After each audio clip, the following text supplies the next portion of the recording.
Nang muling mamulat ay nagitlahanan. Sino? Sa abakot, nasa murong kamay. Ibig na iigtad ang lunong katawan.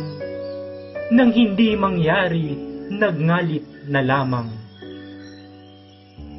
Sagot ng gerero'y, huwag kang manganib.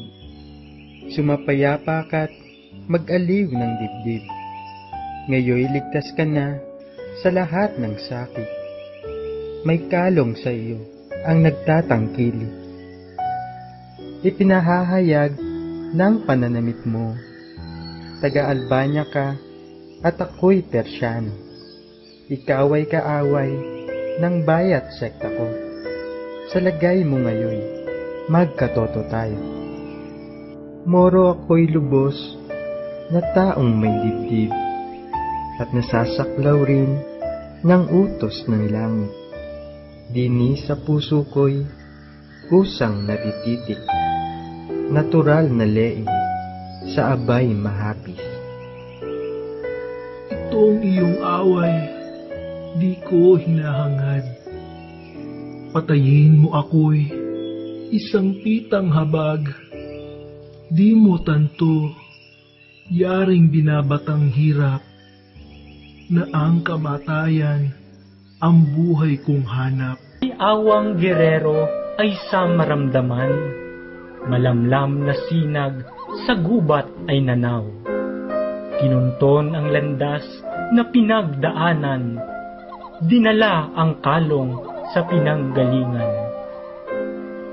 Kumuha ng munting baong makakain. Ang nagdaralitay inamong tumikim. Kahit umaayaw ay nahikayat din ng sabing malambot na pawang pang-aliw. Ito'y di umidlip sa buong magdamag. Sa pag-aalagay nagbata ng puyat. Ipinanganganib ay baka makagat ng ganid na madlang naggala sa gubat.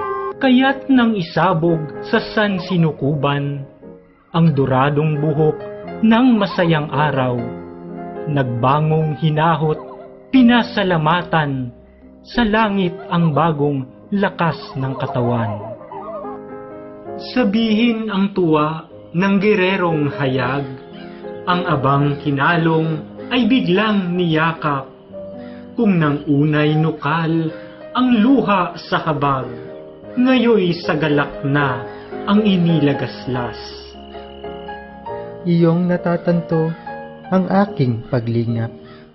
Anitong Persyano na nababagabag, Mula ng hirap mo'y ibig kong matatap, at nang kung may daay, malagyan ng lunas. Sa isang dukado ng Albanyang syudad, doon ko nakita ang unang liwanag. Yaring katauhay, utang kong tinanggap sa Duque Briseyo, ay ama kong liyag.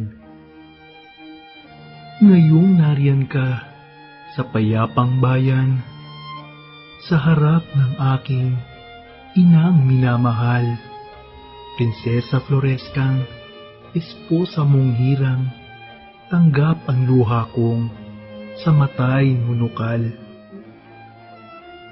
Ang duking ama ko'y pribadong tanungan ng Haring Linseyo sa anumang bagay.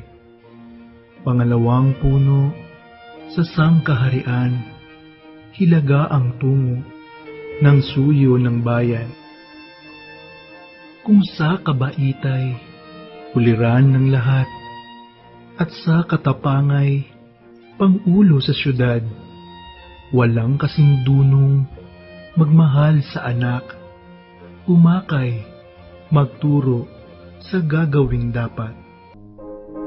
Buong kamusmusay, di nasasalitin, walang may halagang nangyari sa akin, kundi ng sanggulpay, kusang daragitin ng isang buitreng ibong sadyang sakim.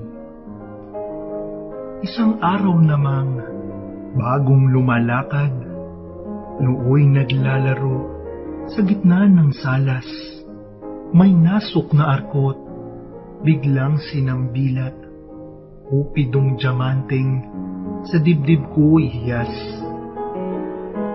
Nang tumungtong ako sa 9 na taon, palaging gawa ko'y mag-aliw sa burol. Sakbat ang palasot, ang busog ay kalong, pumatay ng hayop, mamana ng ibon.